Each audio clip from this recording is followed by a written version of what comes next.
Welcome back to my Colorado Mountain Garden and Homestead. And today is Sunday, March 29th, 2026. And yesterday I received my strawberries. They weren't supposed to come until mid-April, which is a better time to be planting them. But since a lot of these have already started sprouting their leaves and stuff, I'm going to go ahead and get them in the ground. Now, it's been several years since I've planted strawberries. But since I don't have the big greenhouse anymore, I'm utilizing some of the raised beds in there for the strawberries. It's really, really hard to get strawberries to keep growing inside of a greenhouse and or hoop house because they heat up so much during the winter. Your strawberries can't really go dormant, so they actually do better outside, but you will have to cover them and make sure they're protected from deer and other critters. Now I'm going to be planting my strawberries with a companion plant. That companion plant is going to be an onion, although I have the onions, but I'm not going to put those in today. I'm going to just focus on getting the strawberries out there. Once they're planted, they are going to get covered with straw since we're going to be getting some colder temps and stuff like that. And I'll just leave them covered with straw probably until around mid-May. If they shoot up outside of the straw, that's fine. I don't care. Now, these are what are known as Bareroot strawberries, and that is going to be the cheapest way to buy them. Okay, so these are the roots, and then when you plant them, this is the crown. When they come there, you can see how they're bent like that. They usually have the roots tied up like this, and there's a rubber band around them. And depending on how you buy them, usually minimum is 10. They usually sell them in bunches of 10. So there'll be 10 in a bunch. So my bed is 3 foot by 4 foot, and I have a grid watering system in there, a square foot grid watering system. I purchased way too many strawberries, and that's okay. I'll just go ahead and overplant. I can always, if I have to, I can thin them, but I'm not worried about it because you don't get a lot of strawberries your first year. And the reason for that is it takes time for the roots to establish. These ones right here that are in front of you are Ozark Beauties, and these are everbearing. So what everbearing means is that they will produce 3 sets of fruit, basically. And after the first year, it's usually spring, summer, and fall. Everbearings, not all of them do real well up here. These are the Ozark. I've grown the Fort Laramie and the Ogallala, as well as these Ozark ones. I picked Ozark. Don't ask me why. It was one of the selections there. Now, the other strawberries I'm planting are considered a June bearing. And June bearing, basically, usually around midsummer. Here in the mountains, it can be a little bit later than midsummer. It just depends on how quickly they get going. They basically produce a bunch of berries all at once. So it's one harvest. They start, so you have to go out there and check them and everything like that. But I'm going to focus mostly on how to clean these up, get them soaked, and then get them planted. So they had quite a bit of dirt on them, and I cleaned that off and then laid them out here. Now I have cleaned another one up, so let me move this out of the way.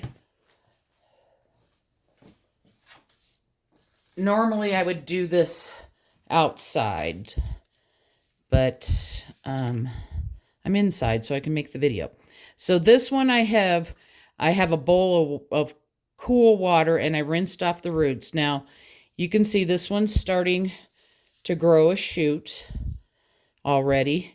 This stick that's sometimes here that's a little more solid, that's where this was on a runner from a mama plant. So all of these are going to become mama plants. And then the mama plants shoot off runners. That's how they reproduce.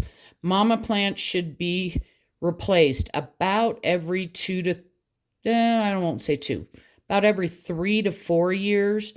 And they do that on their own. So you just have to kind of go in and thin your strawberries back if your strawberry patch gets too thick.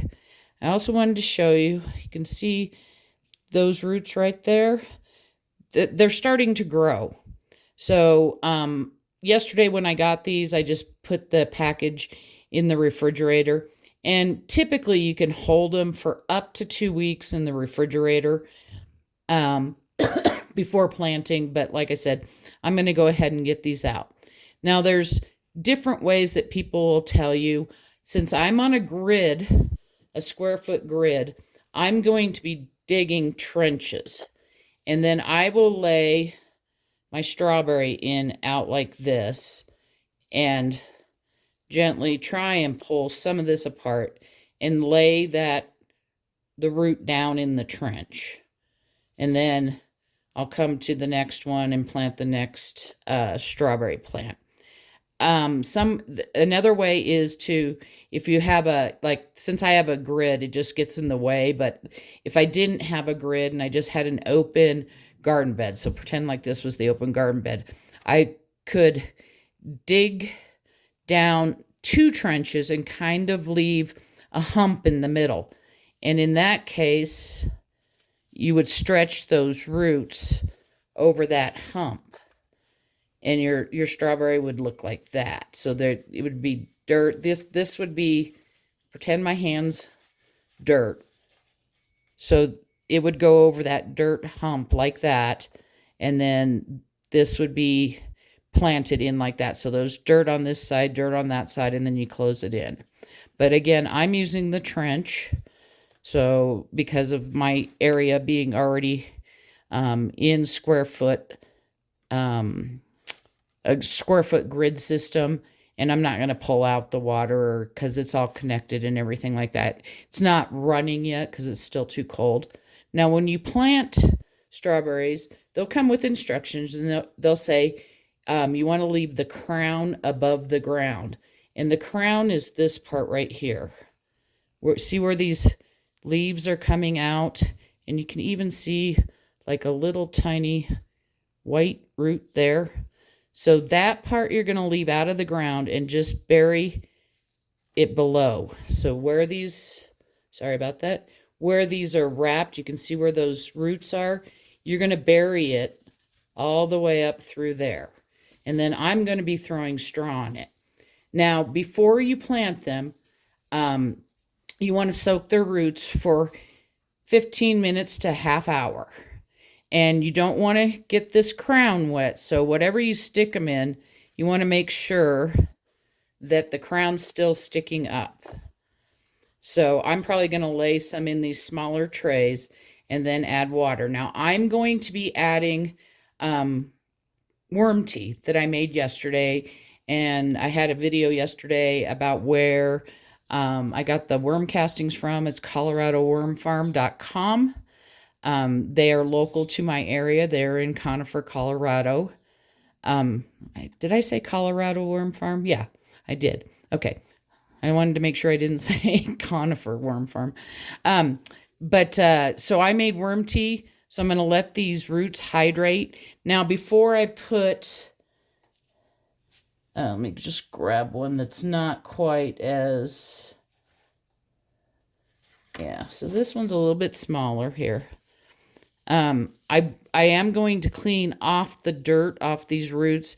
And if like this leaf right here, if you can see it, it's a dead leaf.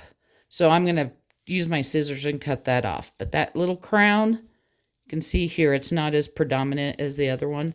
These little roots are going to go in my trench. This part's going to stay above the ground. This, let's see, there it is. This part right here that's kind of stiff, that's the runner. And so when they come through, if they have the little plants out there, they usually cut the runner and lift the plant out. Some places, if they're really fancy, as the runner comes out, they'll tack it down.